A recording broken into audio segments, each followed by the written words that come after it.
dia a todos. Sob a proteção de Deus, declaro aberta a sessão ordinária da primeira Câmara Civil do Tribunal de Justiça, nesta data de 25 de março de 2025. Leitura, discussão e aprovação da ata da sessão anterior. Doutor Luiz Alberto. Não, nada não, excelência. Desembargador Dilermando Mota. Sim, excelência. Prova. Desembargador Cornélio Alves. Aprovada a ata da sessão anterior, na ordem administrativa, na ordem de expediente, sem expediente, na ordem administrativa, a presidência comunica que o doutor Roberto Guedes participará do julgamento para ampliação de quórum nos processos consabidos. Também informa que na próxima segunda-feira, considerando a minha entrada em férias no próximo dia 31 por 10 dias, deveremos promover uma sessão extraordinária para limpar a pauta, se assim for necessário. Quinta-feira, está marcada. Estou avisando aos presentes fisicamente, aos presentes virtuais da sala virtual. Também, na ordem administrativa, o doutor Luiz Alberto. Não tenho nada não, excelência. Desembargador Dilermando, desembargador Cornélio, na ordem administrativa. Na ordem jurisdicional, nós temos cerca de 30 pedidos de defesa oral, de formas que, em face deste fato, a presidência solicita, se possível, aos advogados, para que suas defesas orais se cinjam ao foco da questão, se assim for possível, respeitado o tempo legal e regimental, se for possível. Ok? Iniciando, portanto, a ordem jurisdicional, nós temos o processo número 9 da relatoria do doutor Luiz Alberto, está como inscrito o doutor Paulo Leão. Seja bem-vindo, doutor Paulo.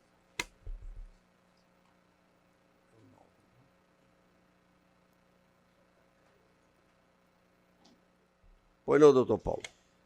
Senhor presidente, senhor desembargador-presidente, senhores desembargadores, eminente relator, senhora procuradora de justiça, doutora Jeane, senhores serventuários, advogados aqui presentes. Com o respeito de praxe, faço uso da palavra nesta oportunidade para sustentar, não apenas em nome de um jurisdicionado, mas em nome da própria ideia de paternidade ativa e responsável em que se espera seja reconhecida por este egrégio tribunal, por esta Câmara Civil. Falo em nome do senhor Hudson Pereira de Figueiredo, pai de 3 crianças, Davi, Rafael e Felipe, que ao longo dos anos, excelências, vem suportando silenciosamente a dor de uma convivência reduzida, fragilizada e não, raras vezes, negligenciada, com todo respeito, quanto ao seu direito legítimo de participar da formação de seus filhos. Não se trata, excelências, aqui de disputa por poder parental. Não. Se trata, na verdade, não de vaidade, não de revanche, não de protagonismo. O que está neste cenário, excelências, é algo muito mais profundo e sensível. É o direito de um pai viver com seus filhos, não como um visitante ocasional, mas como alguém que ama, cuida, acolhe e educa. E é isso que ele pretende. É o direito de um pai de conhecer os passos dos filhos, hoje crianças, de acompanhar o ritmo pulsante de suas infâncias, de celebrar suas conquistas mais singelas. O primeiro desenho colorido, os primeiros rabiscos, o primeiro tropeço, excelências, a primeira nota escolar, o susto de uma febre, a alegria de um aniversário, as festinhas escolares. É o desejo sincero de um homem que, mesmo enfrentando severas limitações físicas, em razão de ser paraplégico, cadeirante, não abriu mão do que tem mais precioso, a paternidade que pulsa, que chama, que espera, que sofre a sua ausência. É o direito de sentar à mesa com os seus filhos, de ler uma história antes de dormir, de dar um conselho tímido no meio de um jogo, de um esporte, de ser abrigo na noite de dias difíceis, excelências. Mais do que isso, com todo respeito, é uma prerrogativa legal e formal. É o direito que as crianças têm. Hoje, de 3 anos e 6 anos. 2 gêmeos, quase 4 anos, e um de 6 anos. É o direito de terem um pai presente, uma referência emocional, afetiva e humana. De saberem que são amados por ambos os genitores, ambos, o pai e a mãe, de poderem crescer com equilíbrio, com laços sólidos e memórias partilhadas. Senhores embargadores, reitero respeitos. Um pai presente não é acessório, é alicerce. É norte. É um porto seguro na travessia da infância. Ai, como a infância passa rápido. Ao longo do tempo, trespassa todos os vetores que a vida nos dá.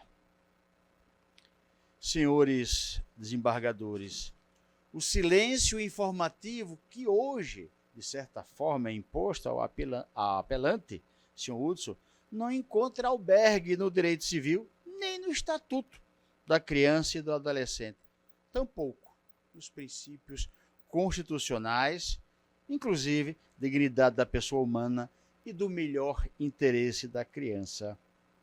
A Constituição, senhores embargadores, impõe o direito à convivência familiar, ampla, afetuosa e construtiva. E essa convivência na presente quadra não se concretiza em encontros de 4 horas por dia, em dias salteados da semana, para os filhos de 3 anos, gêmeos, ou em rodízios quinzenais em face do filho mais velho, de apenas 6 anos de idade. Essa convivência, mais uma vez, respeito, senhores embargadores, se constrói com tempo de presença, com partilha de rotina, com experiência do dia a dia. Senhores desembargadores, não obstante as severas limitações que o apelante possui, físicas, estruturou sua casa com zelo e com apoio profissional. Dispõe de tempo integral por ser aposentado por invalidez e deseja exercer a paternidade com plenitude e responsabilidade. Se é verdade que a senhora genitora, mãe das crianças, exerce papel central na rotina dos filhos, há de se reconhecer, também é verdade que o pai tem buscado com todas as forças exercer sua função parental. Todavia, é tolhido, e aí a razão do apelo, em suas tentativas de aproximação efetiva e real. Senhores desembargadores, a Lei 13.058 de 2014, que possibilita a guarda compartilhada, ela não foi editada para ficar no papel. Ela priorizou a guarda compartilhada como regra em situações que não existem de risco. O laudo psicológico que se encontra nos autos foi enfático ao reconhecer a importância do pai, bem como da mãe. Portanto, de ambos, pai e mãe. Não há qualquer traço nocivo e inapropriado do apelante em relação a seus filhos. Não há violência em relação a seus filhos. Não há ameaça, não há despreparo. Ao contrário, há vontade, afeto, amor, vontade e estrutura. Permitir uma convivência mais ampliada, esse é o objeto do apelo. Ampliar um pouco essa convivência do seu Hudson Pereira de Figueiredo com seus 3 filhos, hoje crianças. É o que se pede, é o que se requer. A decisão, objeto do apelo, concedeu a guarda compartilhada, mas colocou algumas condições estabelecendo períodos curtos, fugidios, não adequados para uma convivência entre pai e filho. Reitera-se, a importância da mãe é gigante. A importância do pai também. Portanto, ambos é o que se pede aqui desta tribuna. Se pede a ampliação, razão do apelo. Já foi dito na doutrina, privar uma criança de uma convivência real, efetiva, material, palpável, crível, tem com um dos seus genitores, não é saudável para ninguém, inclusive para as crianças.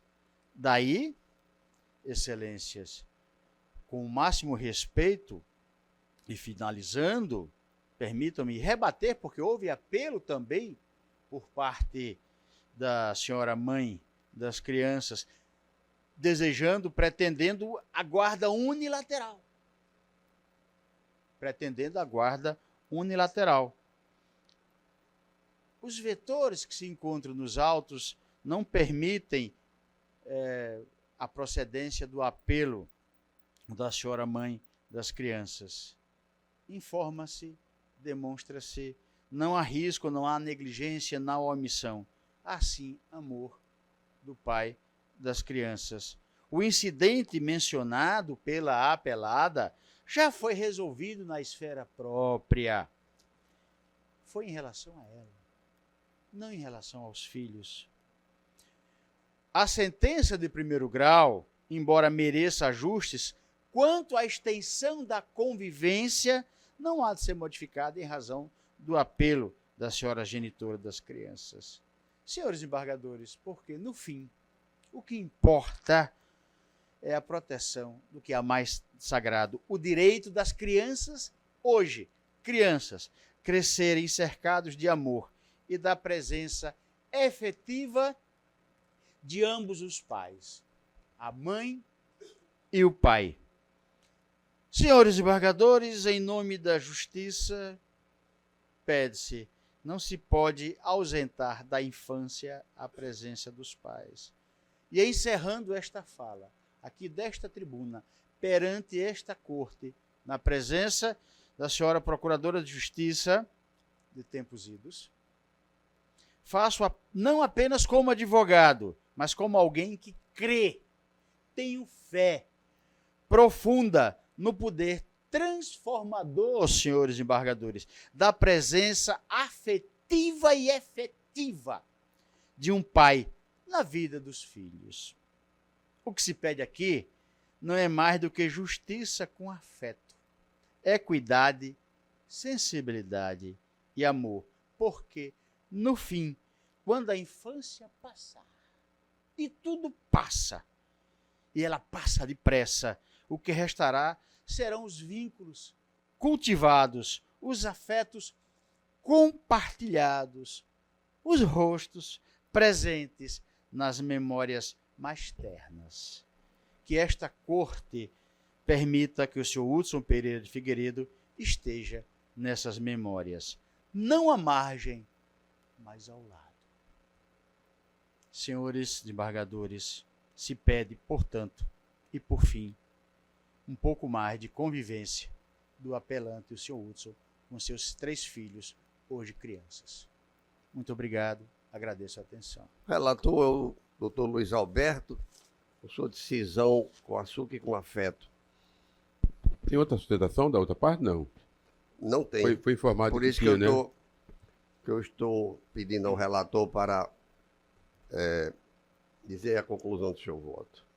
Excelências, como já visto e votado por Vossas Excelências, desembargador Cláudio e desembargador Cornélio, eu, analisando a situação, tendo em vista as considerações apresentadas, acolho em parte as recomendações do Ministério Público, passando a visita semanal a ser da seguinte forma: com relação às visitas em comento, entendo que a mesma deve ser modificada, diante das considerações apresentadas pelo genitor e pelo acatamento dos argumentos expostos do parecer do Ministério Público.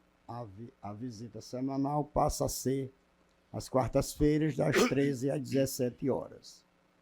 No que diz respeito ao requerimento da parte autora da visita ser em alternância de lares, durante o período de 15 dias em cada lar, a mesma não deve ser acatada, visto que não favorece ao desenvolvimento das crianças, bem como os argumentos do autor de arcar com os custos financeiros com ajudantes. Então, Vossa Excelência, me parece que modifica só a questão da quarta-feira. Assim, em consonância com o parecer, em parte, consonância parcial com o parecer da 9ª Procuradoria de Justiça, o meu voto é pelo conhecimento e desprovimento do apelo da parte ré e pelo conhecimento e provimento em parte do apelo da parte autora, reformando a sentença apenas para modificar essa visita semanal, que passará a ser essas quartas-feiras, das 13 às 17 horas, mantendo a sentença de primeiro grau nos seus termos. Pagador Guilherme, falta votar. Eu estou pedindo vista dos autos e eu quero aproveitar para, em tese, dizer que eu espero que um dia, em sede de relações familiares, se abomine não, porque eu já abomino, se extirpe 2 expressões em sede de relações familiares: visita e guarda. A gente guarda coisa e visita preso e doente. Eu estou falando em tese, viu? Mas com muita veemência, como pai, muito mais do que como juiz. Estou falando em tese. Se guarda coisa e se visita doente. Eu estou pedindo visto não necessariamente para divergir, mas é melhor examinar os autos. Na sequência, Agradeço, excelências. nós temos aqui a inscrição da doutora Isabel Costa para o 23 e o 24 da relatoria do desembargador Cornélio. Porém, doutora Isabel, também há inscritos para outra parte nos referidos processos. Doutora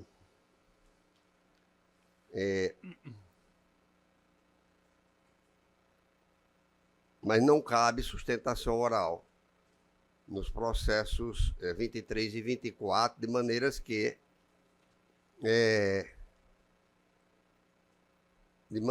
os processos estão julgados virtualmente pela unanimidade, acompanhando o relator. E o voto é pelos recursos que estão sendo conhecidos e improvidos. Na sequência, nós temos o 2, doutor Bruno, da relatoria do desembargador Cláudio Santos. 2, 3, 6. Nós vamos aqui os meus iniciais. 2 e 3, doutor Bruno.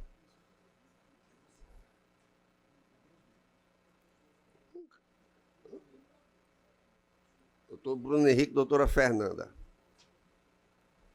Tem uma ostentação só do 2? Tem 2. Ostentação de ambas as partes. Ambas as partes, né?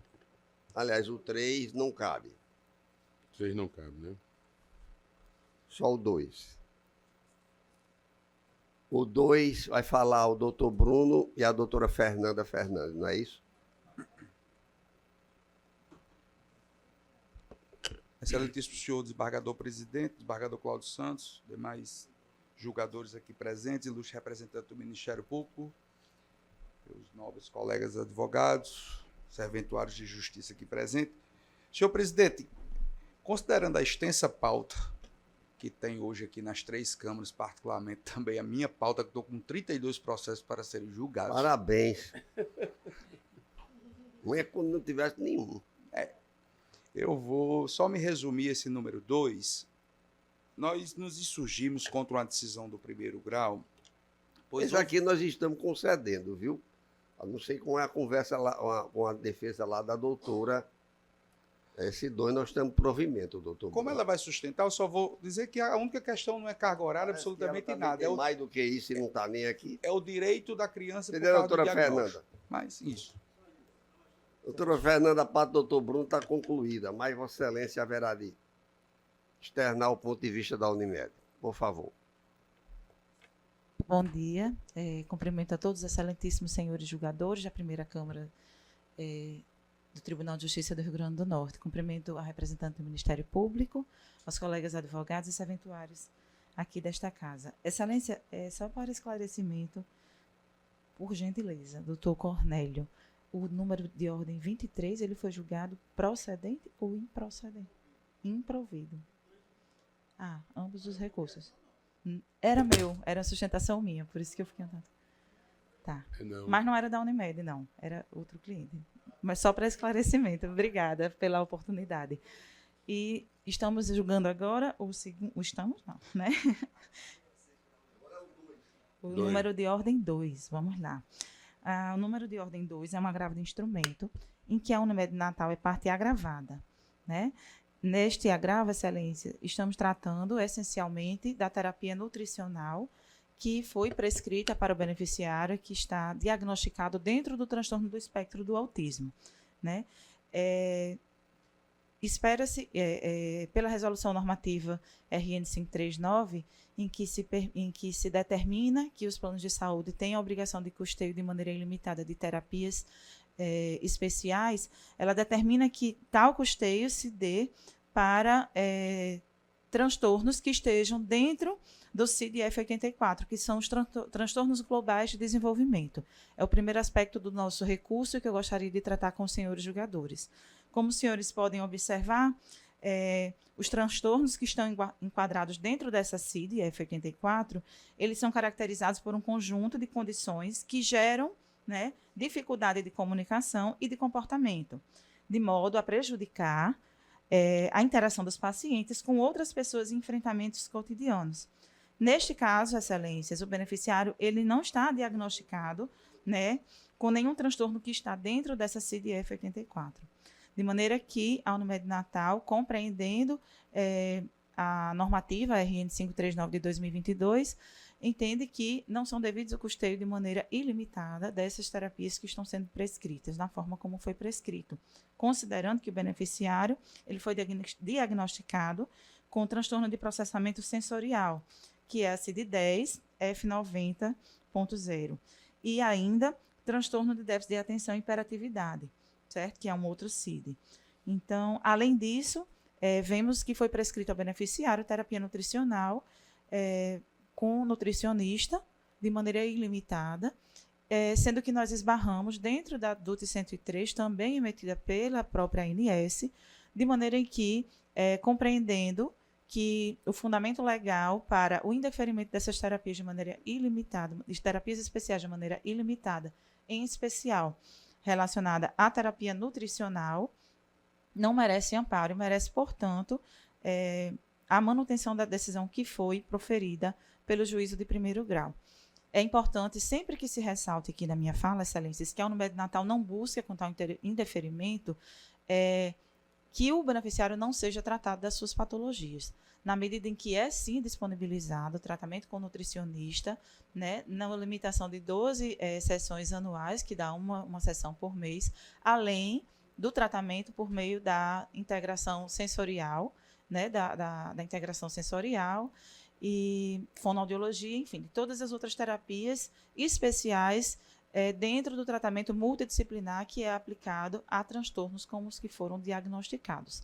Então, compreendendo que as razões da Unimed Natal para não autorizar a terapia na forma como foi prescrita de maneira ilimitada, encontra respaldo dentro das próprias resoluções normativas da ANS, dentro da Lei 9656 de 98, que é a lei que faz todo o regramento, né, desse poder regulamentar da ANS e do próprio tratamento que é oferecido ao beneficiário por meio dos planos de saúde, são aqui as nossas razões e a nossa manifestação nessa tribuna, pelo indeferimento, pelo desprovimento do agravo e manutenção da sentença da decisão que foi proferida em primeiro grau.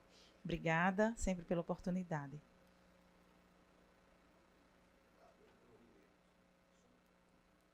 Pelo provimento. O 3 não cabe defesa oral. O 6, o 7 e o 8 são da relatoria do Dr. Luiz Alberto e o Dr. Bruno Henrique. Bruno Henrique está inscrito. Qual é? Mas o 6, o 7, Dr. Bruno, não cabe em sustentação oral e o 8 também. Embora desejássemos nós outros ouvir a sua palavra muito bem situada, como sempre, mas desta vez não teremos o prazer de ouvi-la.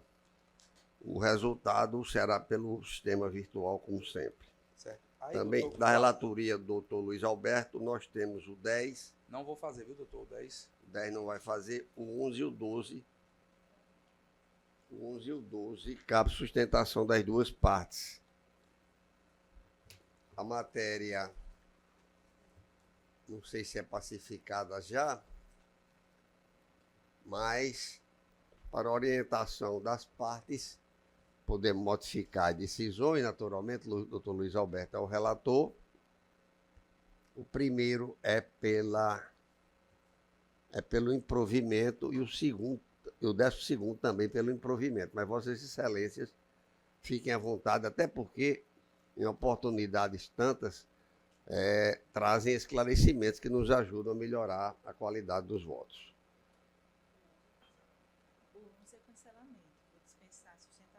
E o 12? O 12 é uma apelação civil que tratamos da mesma matéria que trouxe os senhores agora, a respeito da terapia nutricional, mas tem algumas outras questões que, se possível, eu gostaria de esclarecer. Esses são os limites de pagamento? Isso. Pois não, doutora Fernanda, fique à vontade, por favor. Estamos aqui para isso. Muito obrigada. Muito obrigada pela gentileza de sempre, Excelência. Na apelação número de ordem 12, a Unimed Natal ela é parte apelante e parte apelada. Trarei apenas os aspectos principais do julgamento para que possamos aqui nos debruçar sobre as nossas razões. Na sentença proferida pelo juízo, ele determinou que fosse a Unimed Natal obrigada a custear a terapia multidisciplinar para o tratamento do beneficiário que está no transtorno do espectro do autismo, dentro da rede credenciada, mas que se desse o tratamento dentro do município de Apodi. O beneficiário reside no município de Apodi. Defendemos em nossas razões do nosso recurso que a Unimed Natal ela seja obrigada a custear o tratamento dentro da rede credenciada na região de saúde a que o beneficiário está localizado, né? Demonstramos nos autos a disponibilização do tratamento em Mossoró, que é a região de saúde que fazemos aqui referência, e, por esse motivo, requeremos dos senhores que seja reformada a sentença, no sentido de que, se não for concedido que o custeio se dê dentro da região de saúde, neste caso, podendo ser feito no município de Mossoró, né, considerando a existência de uma rede credenciada disponível, apta para o tratamento do beneficiário, conforme está no contrato, que é a região de saúde, que seja, então, o reembolso limitado ao valor que é praticado pelo plano de saúde com a sua rede credenciada, consolidando, inclusive, entendimentos que já foram esposados em outras oportunidades, em outros julgamentos. Muito bem. o nosso pedido de reembolso, limitado ao valor de tabela, ele está respaldado justamente no artigo 12º da Lei 9656 de 98, considerando que não estamos tratando de um caso de urgência ou emergência, e ainda a existência da rede credenciada disponível.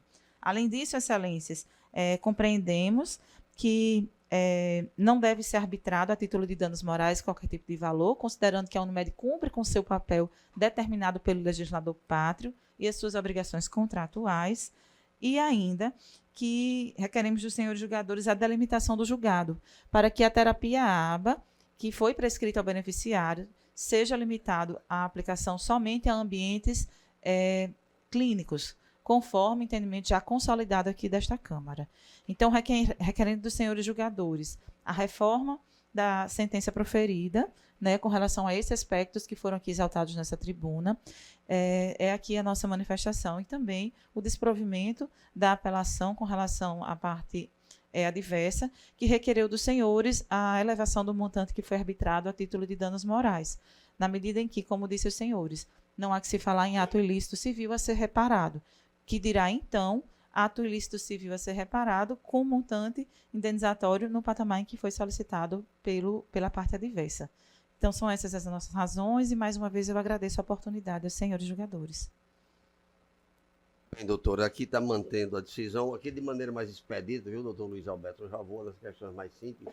Se Vossa Excelência permitir, naturalmente, eu já vou concluindo para a gente, como disse, ter um ritmo mais expedito. Com menos expedito e mais expedito, mais rápido, né? Então, R$3.000 de dano moral.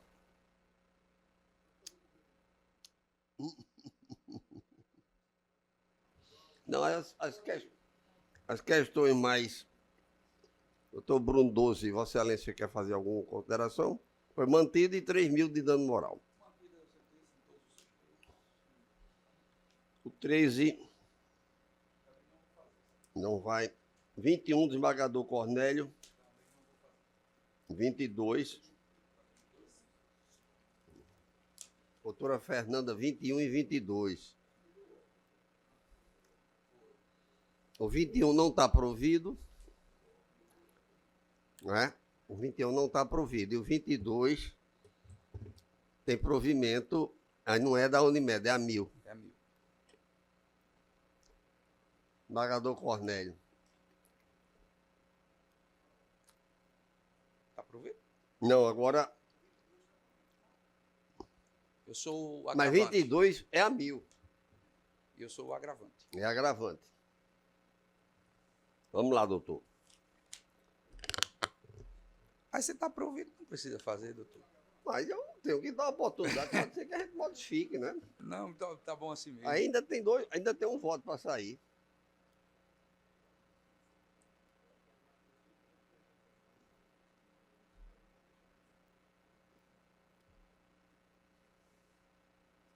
Nosso amigo Expedito, nos lembraremos sempre dele.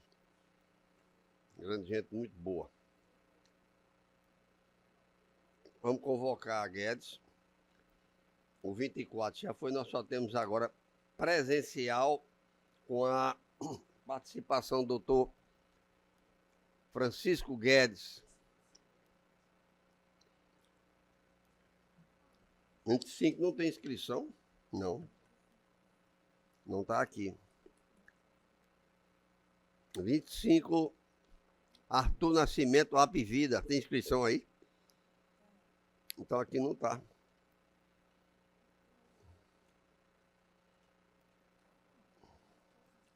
Bom, mas não importa. O senhor quer fazer?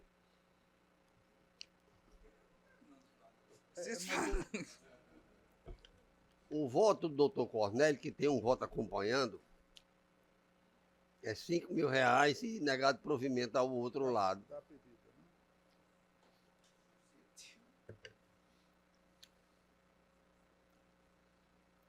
Deixa eu ver qual é a questão aqui, que eu não votei nesse ainda.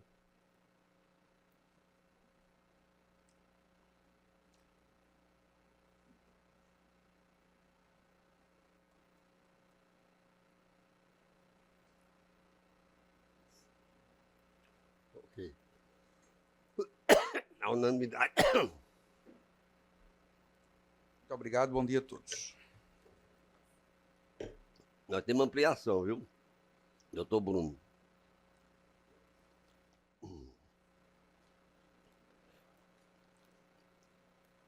Uma ampliação. Quais são a ampliação? Anota a ampliação. Quais são?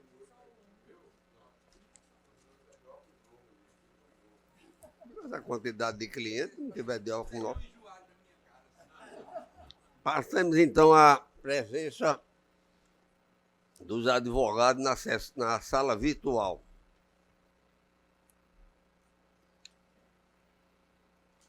O 4, doutora Flávia da Câmara Sabine Pinho Marinho, seu relator. Não presente, votado. O 5, Raíssa Mamed Lins Brasiliense, Banco Bradesco, presente. O 5, doutora Raíssa, é uma apelação cível. Bom dia, Excelência. Estou presente.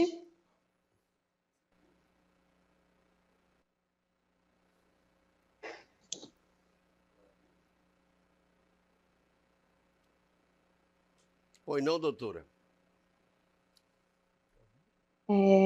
Bom dia. Primeiramente, eu presto os meus cumprimentos ao excelentíssimo desembargador relator, ao excelentíssimo desembargador presidente e a todos os excelentíssimos desembargadores aqui presentes. Bom dia a todos novamente. Excelências, eu falo em nome do Banco Bradesco, que é o apelante, e o processo na origem trata de uma ação civil pública que foi ajuizada pelo Ministério Público do Rio Grande do Norte, sob a alegação de que o Bradesco não estaria prestando as informações suficientes aos consumidores detentores de conta-benefício do INSS, alegando que haveria uma multiplicidade de demandas na comarca de Alexandria sobre a inclusão indevida de tarifas de serviços nas contas destinadas unicamente ao recebimento de benefícios do INSS, em violação aos direitos dos consumidores. Embora o Bradesco tenha desconstituído essa alegação inicial no curso do processo, com a produção de provas que demonstram que não realiza a inclusão de tarifas por serviços de conta corrente que não sejam expressamente solicitados e contratados pelos consumidores, foi proferida sentença que desconsiderou as provas produzidas pelo Bradesco e deu parcial provimento à ação civil pública para determinar que o Bradesco elabore um manual de procedimento a ser seguido por seus funcionários nas ofertas de produtos e serviços aos consumidores sob pena de uma multa diária. No entanto, excelências, existem diversas razões pelas quais a sentença deve ser reformada, nos termos da apelação. De início, destaca-se que o ponto controvertido que foi fixado pelo juízo de primeira instância e deve embasar a análise do caso é saber se o demandado, se o Bradesco, está procedendo com a inclusão automática de serviços quando da abertura das contas bancárias para beneficiários do INSS. Então, quanto a isso, o Bradesco conseguiu realmente demonstrar, por meio das provas produzidas nos autos, que não realiza a inclusão automática de qualquer tarifa por serviços bancários prestados em conta corrente quando da abertura de contas benefício. Ao contrário, ele só realiza a cobrança dessas tarifas quando há expressa solicitação de abertura de conta corrente e a expressa contratação dos pacotes de serviços que são cobrados. Então, em primeiro lugar, destaca que a petição inicial menciona e se baseia num suposto fato de que haveria um número expressivo de ações na comarca tratando sobre o tema da inclusão automática dessas tarifas nas contas de benefício, ajuizadas contra o Bradesco, o que demonstraria o descumprimento da sua obrigação de informar e demonstraria que há uma reiteração de controvérsia sobre isso. No entanto, o Bradesco analisou a lista que é juntada na petição inicial pelo Ministério Público e analisou todos os processos e identificou que diversos deles envolvem matérias que não têm nada a ver com a matéria discutida na ação. Algumas delas tratam sobre acidentes de trânsito, por exemplo, outras tratam sobre busca e apreensão, matérias completamente alheias. Além disso, nessa lista de processos, existem processos que foram ajuizados pelo Bradesco e não contra o Bradesco, e também alguns deles tratam sobre processos em que a parte, na verdade, não é o Banco Bradesco, e sim o Bradesco Financiamentos, o Bradesco Seguros ou o Bradesco Previdência, que são pessoas jurídicas que sequer prestam os serviços que estão sendo discutidos na ação. Então, esses processos não demonstrariam qualquer diversidade de demandas tratando sobre o tema versado na ação. Apenas 40 processos da lista que foi elaborada pelo Ministério Público se aproximam do objeto da ação. E isso em uma agência grande que tem mais de 25 mil contas abertas. De modo que está demonstrado, né, que não há uma multiplicidade de demandas versando sobre essa mesma matéria. Ou seja, o Ministério Público não demonstrou qualquer violação sistemática aos direitos do consumidor a amparar a sua tutela por meio de uma ação civil pública, demonstrando que se está, na verdade, diante de uma discussão sobre direitos individuais, heterogêneos, que não podem ser tutelados por meio de uma ação civil pública ajuizada pelo Ministério Público. Por isso, Excelências, o primeiro ponto que o Bradesco traz é a necessidade de que a ação seja extinta, sem resolução do mérito, por ilegitimidade ativa do Ministério Público, que busca tutelar direitos individuais heterogêneos. Em segundo lugar, Excelências, destaca-se que essa ausência de demonstração pelo autor de que existe mesmo uma reiteração de demandas sobre a matéria tratada na ação, demonstra que não houve a comprovação dos elementos mínimos da causa de pedir, de modo que a ação deve ser extinta com resolução do mérito por ausência de provas juntadas pelo autor, de provas mínimas. Em terceiro lugar, Excelências, o Bradesco, conforme já adiantado, produziu provas robustas que demonstram que a alegação do Ministério Público não prospera, considerando que todas as tarifas que são cobradas se referem a serviços que foram informados, solicitados e efetivamente contratados. O Bradesco encontrou, de fato, encontrou e demonstrou nos autos que todos os consumidores que são substituídos na ação civil pública, ou seja, todos os consumidores que são beneficiários do INSS e possuem alguma tarifa sendo cobrada, todos eles assinaram contratos de abertura de conta corrente e assinaram também os termos de adesão aos serviços que são cobrados.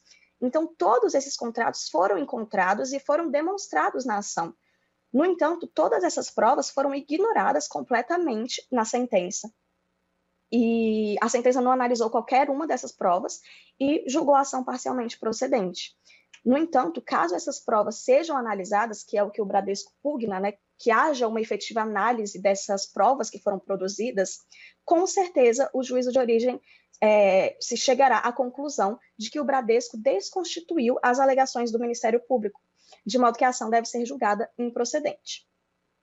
E, em quarto lugar, Excelências, por último, o Bradesco gostaria de destacar que a sentença ela se equivocou ao determinar que o Bradesco elabore um manual de procedimento para que seus funcionários ofertem serviços aos consumidores, considerando que todas as informações necessárias já são prestadas pelo Banco Bradesco, nos exatos termos que são determinados pelo Banco Central do Brasil e do Conselho Monetário Nacional, que são os órgãos que detêm a competência para editar essas normas. Então, são esses órgãos que têm essa competência para editar normas sobre como as instituições financeiras devem informar os seus consumidores e como devem prestar esses serviços e formular os seus contratos que são firmados.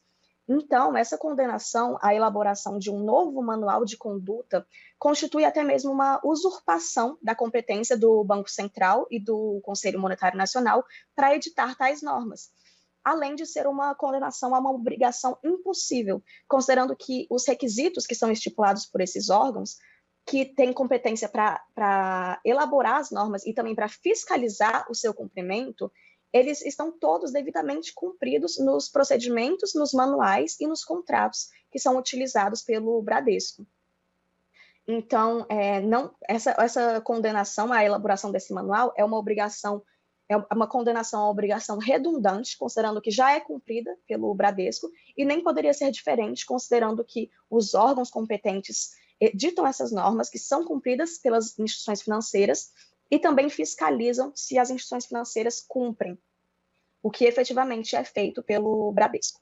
Por essas razões, excelências, a apelação do Banco Bradesco deve ser provida, considerando que a sentença desconsiderou que o Ministério Público não produziu qualquer prova do fato constitutivo de seu direito e que o Bradesco, ao contrário, produziu diversas provas que demonstram que a situação narrada na inicial, né, essa questão dessa ausência de informação sobre os produtos que são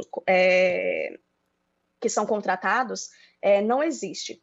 Inclusive, excelência, até uma questão técnica que envolve essa matéria, que é o fato de que o ponto controvertido da ação é se o Bradesco procede à inclusão automática de tarifas de serviços nas contas de benefício. No entanto, é impossível que isso ocorra, considerando que as contas de benefício não comportam a inclusão automática de qualquer tarifa. As contas de benefício se destinam unicamente à percepção de benefícios. Então, para que haja qualquer contratação de tarifas de serviços, existe a necessidade de que seja contratada, em primeiro lugar, uma conta corrente. Então, a causa de pedir o ponto controvertido está totalmente demonstrado que o Bradesco não faz isso e nem teria como fazer, considerando que existe a necessidade de contratação, em primeiro lugar, de uma conta corrente, que o Bradesco demonstrou que todos os consumidores substituídos fizeram essa contratação, e, em segundo lugar, existe a necessidade de contratação de um pacote de serviços também, considerando que existem, primeiro, os serviços essenciais, em que não há cobrança de tarifas, e, caso o consumidor deseje um pacote para a utilização de mais serviços, além dos essenciais, existe essa necessidade de contratação.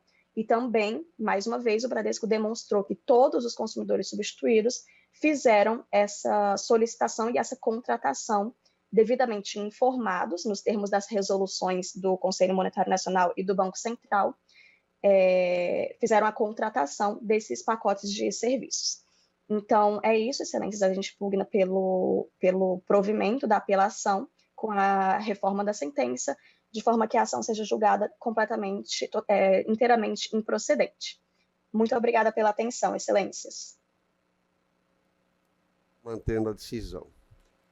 Na sequência, nós temos o processo... Qual foi esse? O 6 e o 7 foram julgados, o 8 também, o 9, o 10, o 11, o 12, o 13, o 14. Nós temos o doutor André Menescal Guedes e Jaime da Cunha Ribeiro Barros.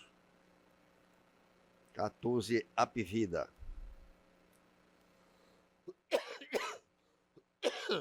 É uma luta atroz. Não está presente, julgado o 15 também, Apivida. O 16, doutora Flávia da Câmara Sabino Pinho Marinho, Unimed. Doutor 17 é o doutor Rachid de Góes Pires. Essa é da relatoria de quem? Doutor Luiz Alberto. Pois não, doutor Rachid, 17.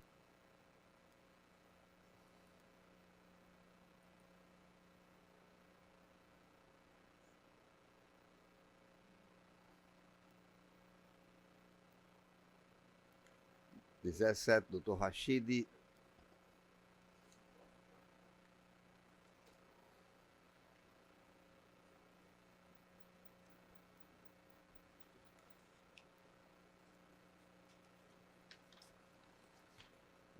Doutor Francisco Aglailton da Silva Nascimento. Não presente, votado 18. 19, doutor Emerson Felipe Fernando de Moraes. Não presente, votado. Luiz Henrique Silva de Medeiros é o 20. Doutor Luiz Henrique já proveriu sustentação, né? Vai reexame. Bom dia, excelência. Sim, já houve sustentação oral. Já foi feita a sustentação oral, né? Eu pedi apenas a preferência após as sustentações do dia. Estou trazendo o voto, mantido o voto já exposto já. Mantido o voto. Eu tinha levado para Então, reexame, mantendo o voto. Divergente. Mantendo o voto. Tem uma divergente do desembargador Cláudio, Vai para ampliação de quórum. O 21, doutor Bruno, dispensou o 22, o 23 já foi, não é tutela de urgência. 24 também. O 25, julgado. O 26, doutora Flávia da Câmara Sabine Pio Marinho. Manda chamar Roberto Guedes. Não está presente, votado. Doutor Flávio Augusto Esperioguim Ramos. 27, Bom dia, relatoria Excelência. do desembargador Cornélio. Pois não, doutor? Bom, queria dizer que, antes de tudo, é um prazer novamente falar e sustentar nessa primeira Câmara Cível. Então, inicio cumprimentando os nobres desembargadores, a ilustre representante do Ministério Público, os colegas advogados aqui presentes também, e os serventuários dessa justiça. Esse é um caso, Excelências, que envolve uma política pública de 1997, que é o CIA, o Centro Industrial Avançado, que criou um distrito industrial. Em março de 2006, teve um termo de doação com encargos de um terreno para a empresa Afical, que é a empresa apelante, e em maio de 2006, 2 meses depois, foi lavrada a escritura pública do termo de doação desse terreno com encargos para desenvolvimento econômico local. Bom, de 2006 até 2021, portanto, 15 anos depois, a gente vem com a surpresa da portaria 24 da SEDEC, da Secretaria de Desenvolvimento Econômico, revertendo o imóvel para o patrimônio do Estado. Um decreto de reversão, uma portaria que reverteu esse imóvel para o patrimônio do Estado, e é justamente essa portaria que é objeto da ação anulatória que foi proposta em primeira instância. Bom, Excelências, aqui eu vou me ater pelo menos aos 3 principais pontos, porque o caso ele é bastante complexo, que envolve uma série de discussões, não só de normas do Estado, mas, enfim, normas federais também. Mas o primeiro ponto, e um ponto extremamente importante que a gente traz na apelação, Excelências, é um pedido de nulidade da sentença, porque simplesmente foi ignorado um pedido indenizatório apresentado lá na ação anulatória em primeira instância. Há um pedido indenizatório de compensação das benfeitorias feitas no imóvel, e esse pedido ele não foi analisado, ele não foi decidido na sentença, foi objeto de embargo de declaração, continuou sendo omitido da decisão final. Então, o primeiro pedido que se faz na apelação é de nulidade da sentença para que o processo volte e seja analisado e decidido esse pedido indenizatório. Bom, Excelência,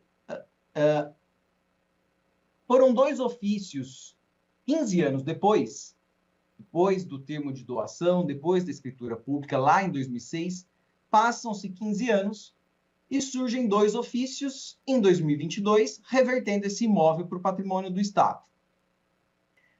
Ofícios que simplesmente declaravam a reversão do imóvel, comunicavam essa reversão do imóvel. Não se abria processo administrativo, não se discutia, não teve absolutamente nada. Há uma lei complementar do Estado, Excelências, que é a Lei Complementar 303 de 2005, que trata dos atos e processos administrativos no âmbito da administração pública estadual, que prevê uma série de formalidades que devem ser observadas nos processos administrativos no âmbito estadual, inclusive, e que a própria lei chama como formalidades essenciais à garantia dos direitos dos administrados, e garante a apresentação de alegações finais, produção de provas, interposição de recursos, obviamente abertura do processo administrativo. Essa foi uma lei que foi, eu diria que, ignorada absolutamente nesses ofícios encaminhados em 2022, 15 anos depois da doação desse terreno. Então, o segundo ponto relevante, o primeiro é a própria nulidade, o segundo ponto relevante da apelação, Excelências, é que há uma ilegalidade aqui que salta aos olhos. uma ilegalidade que não se discute, é muito simples. Basta ler os 2 ofícios enviados em 2022 e notar que eles comunicavam a reversão. Então, não foi iniciado o processo administrativo de reversão de imóvel, não foi oportunizada a defesa administrativa, não teve recurso, não teve provas, não teve absolutamente nada. Praticamente um ato de expropriação daqueles mais condenáveis no direito que a gente conhece. Pois bem, mas isso não foi só um problema, apesar de ser um problema extremamente grave. A Secretaria de Desenvolvimento, que foi quem emitiu esses 2 ofícios em 2022, mudou o fundamento.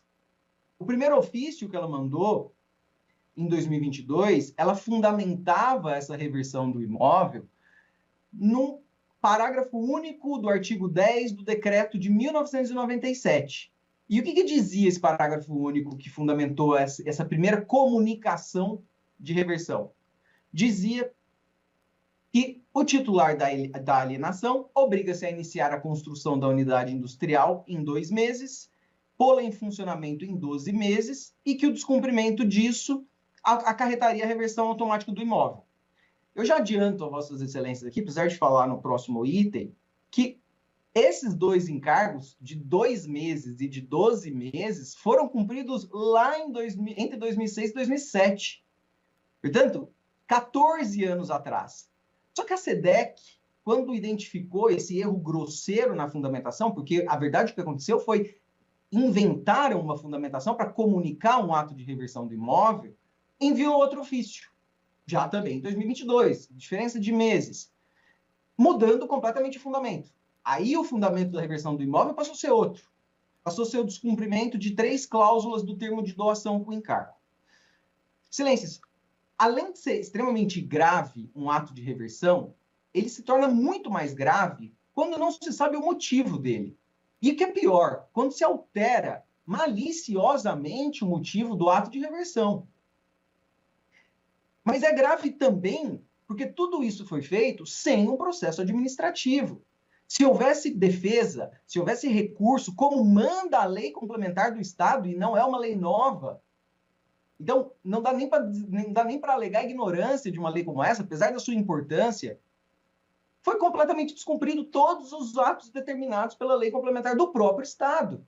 Então, já não basta o gravíssimo erro de fundamentação, para não dizer verdadeira má-fé na fundamentação, o processo administrativo foi ignorado. E a gente passa, Excelência, para um segundo ponto, que é igualmente grave.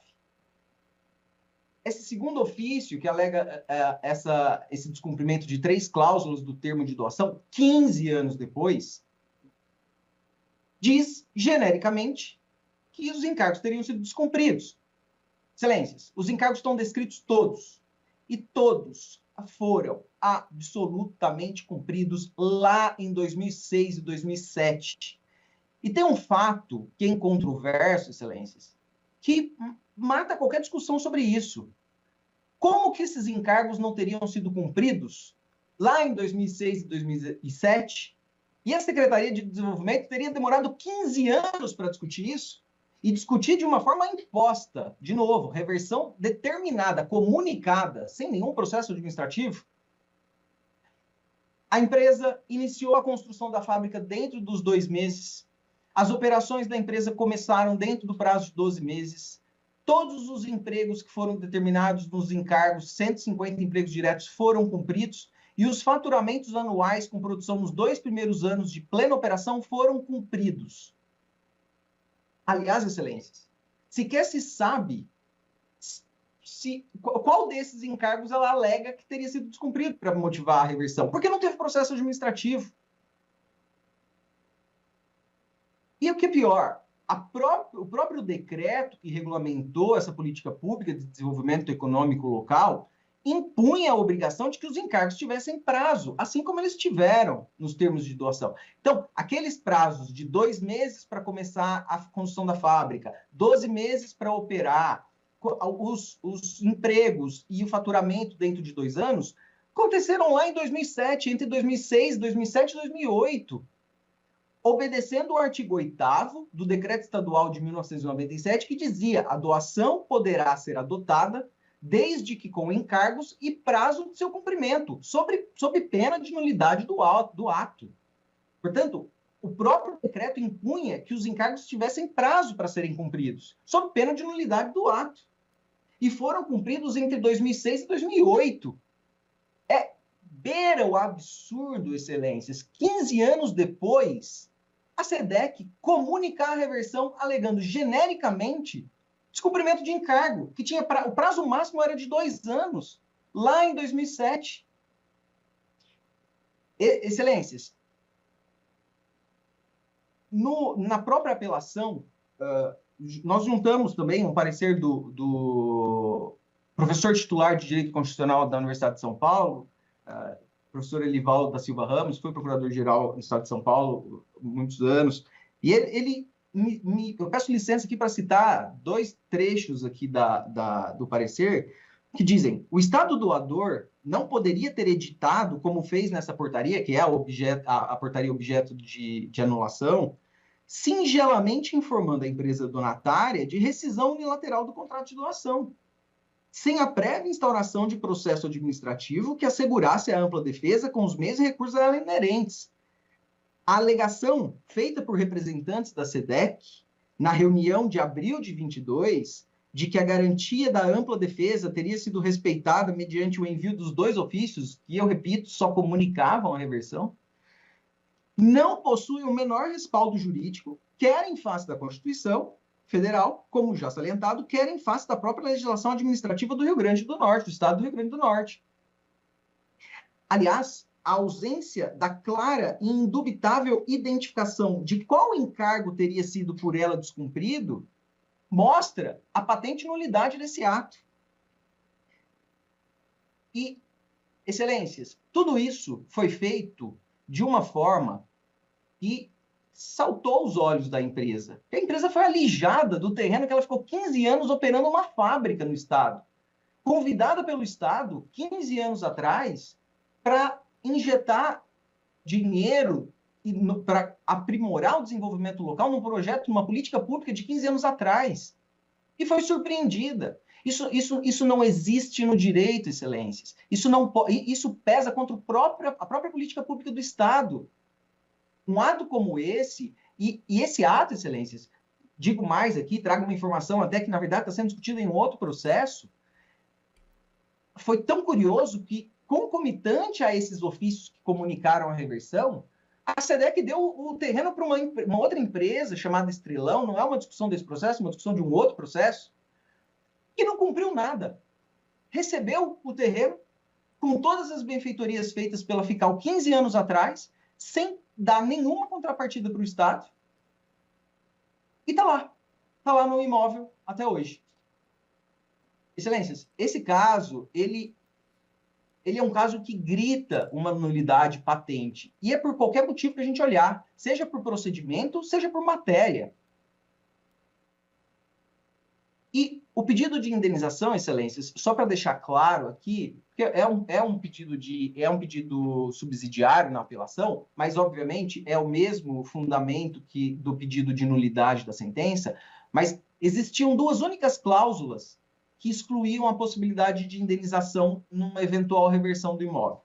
Estavam no artigo 10 do decreto, também lá de 1997, e na cláusula 12 da escritura pública, que é quando a empresa não construir a unidade industrial em até 12 meses, ou não pôr em funcionamento em até 2 meses. Como eu disse, isso foi cumprido lá em 2007. E a segunda hipótese, falência da empresa. Nesse caso, reverte-se o imóvel sem indenização. Veja que isso foi cumprido lá em 2007, 2008, entre 2006 e 2008, na verdade. E aí sim não tem direito à indenização. Nós estamos falando aqui de um caso que não só todos os encargos foram cumpridos, como esses 2, inclusive, e 15 anos depois, o Estado reverte o imóvel sem indenização. E que é justamente o pedido que não foi analisado pelo douto juízo de primeiro grau, que fundamenta o pedido de nulidade da sentença.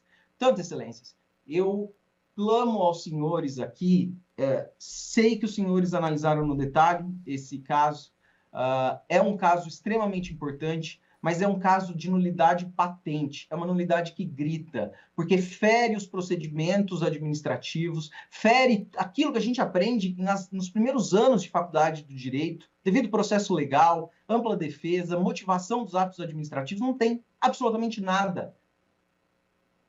E sem contar os inúmeros prejuízos que trazem para a própria empresa, que estabeleceu-se por 15 anos, fez funcionar uma fábrica, um faturamento de excelências, que chegou naquela época a 10 milhões de reais anual.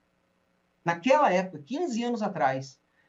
Então, excelências, eu clamo aos senhores aqui que o caso seja, de fato, julgado, que essa apelação seja julgada procedente para se anular esse ato de reversão do imóvel do Estado, que está eivado de vício, eivado de ilegalidade, eivado de inconstitucionalidade.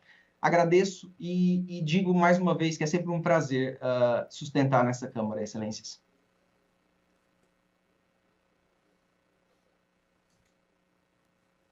Doutor, o processo está sendo mantido por maioria, vai ter ampliação de quórum. Eu já tinha votado num processo desse, eu não sei, não me lembro, mas faz alguns anos. Exatamente, estou mantendo a minha situação, estou mantendo a minha posição. Realmente o Estado doou um terreno, se formalizou tudo e depois tomou com uma portaria do secretário de Desenvolvimento Econômico, me parece. De formas que não é a melhor maneira de resolver esse tipo de pretensão. Mas houve o procedimento administrativo, senador. Ok. Vai ser ampliado o quórum. Na sequência, nós temos o 28, doutora Irla Iane Câmara Oliveira, da relatoria desembargador Cornélio Alves. Bom dia. Bom dia, doutora. Gostaria, primeiramente, deixar meus cumprimentos ao excelentíssimo senhor presidente, relator, os nobres desembargadores, assim como os servidores e os colegas advogados aqui presentes.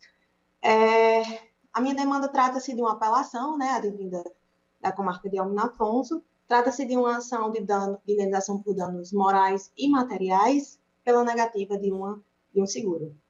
Veja, essa demanda é comum, se tratando de uma negativa de um seguro, mas grita aos olhos a questão da sentença em primeiro grau que se deu como improcedente sobre duas justificativas. A fala da filha da segurada, ou seja, da autora, no momento da notificação do sinistro. O outro ponto seria um laudo, realizado de forma virtual em um equipamento, em um eletrodoméstico, seria uma televisão. Eu gostaria de deixar alguns pontos, e vou ser bem rápida, em relação à apelação. O primeiro é que a requerente pede a retificação da decisão de primeiro grau, se baseando na ausência de perícia fidedigna e na cláusula abusiva por desvantagem exagerada que afronta, consequentemente, o CDC.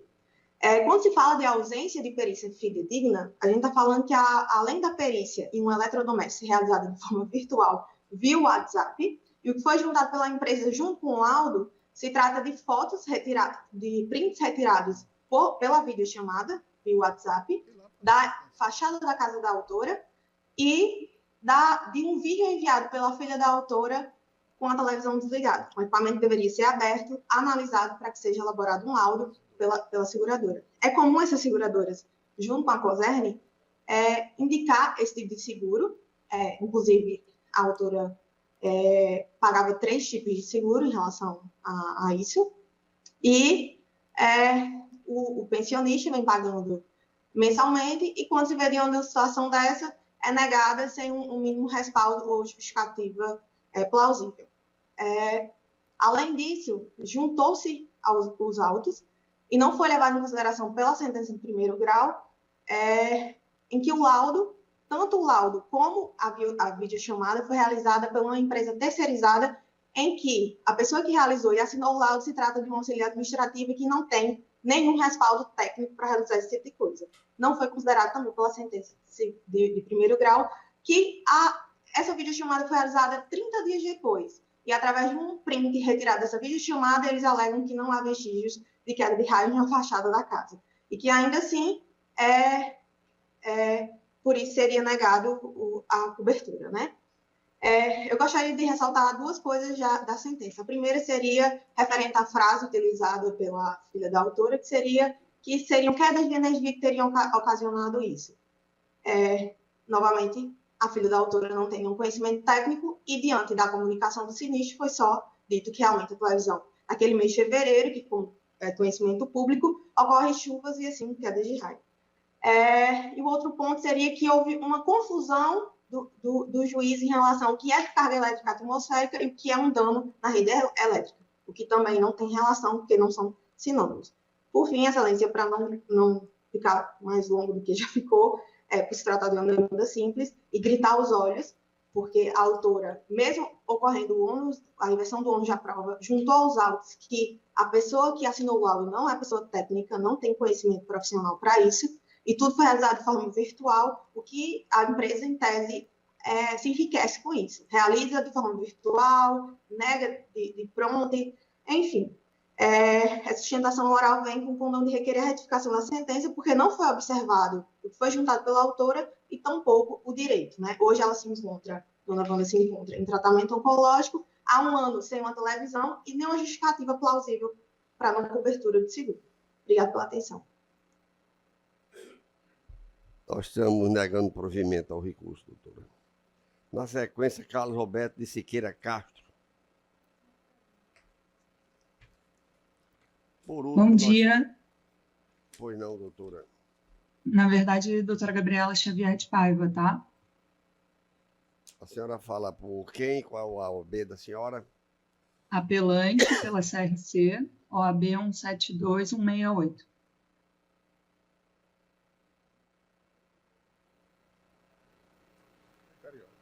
É o processo, Vossa Excelência fala pela Evans PHI Serviço e Tubulação. Exatamente. Doutora, a Câmara, está com foto do desembargador. Cornélio, relator. Então falta o meu voto, né? Não estava. Acho que não precisa de sustentação oral, não. De acordo com o meu voto. Estamos dando provimento, doutora, ao recurso para restituir. Então perfeito. Sim. Perfeito. Muito obrigada. Ok, bom dia, então. Bom dia. Nós estamos apenas aguardando o doutor Roberto Guedes. Qual o número? Para, se aquele julgar esse processo de Roberto, nós não teremos processo. Nesse processo de Roberto aí, só tem eu que tenho um voto divergente. Nenhum outro tem. Não precisa nem ela fazer defesa oral. Eu acho. O 30 não, é o outro. Deixa ele votar, pronto. Igual?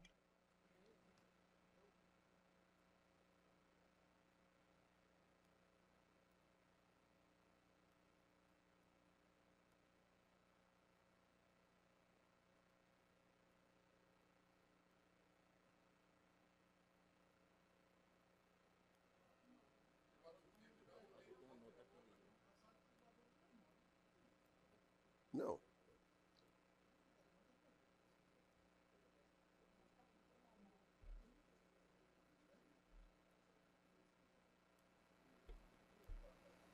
Então, ele está votando pela divergência, Roberto. Mas não está no sistema. Ele tem que botar. Então fica 3-2, né?